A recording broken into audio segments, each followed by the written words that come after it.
Umalis ka ba sa lugar na to? Opo, syempre. Dito po ginanap yung first month sa rin natin, di ba?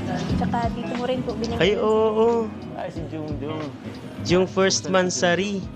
Alam po, nasa Yung binigyan ng Akala ko kasi nakalimutan. teddy bear. Sobrang tagal na kaya nun. Ang bilis ng panahon. Isang taon tayo na higit. Pasensya na ha. Nakakids ako eh.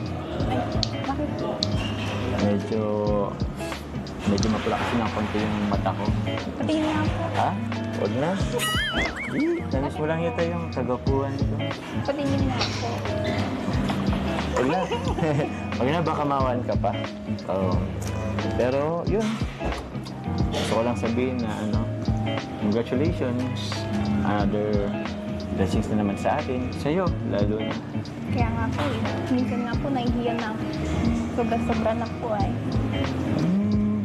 Deserve mo naman yun. Tsaka, hindi ka naman... And guys, pinagpapawisan na ako. Sobrang iba. Kahit sobrang sikat mo na. Kahit madami ka pang supporters.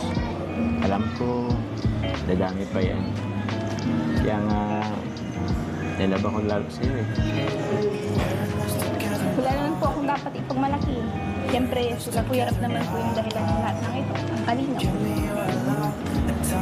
Oo, ganyan mo na yan. At least, alam mo pa rin kung saan ka nag-umpisa. Basta, lagi mo tatandaan, ito lang ako. Andito lang yung mga kuya mo. Andito lang ako, kami, palagi para sa'yo. Kahit na nagsawa ka na sa mukha akong ito. Ba't naman po ako magsasawa sa cute na mukha? Yeah. Let's go. Sana all cute.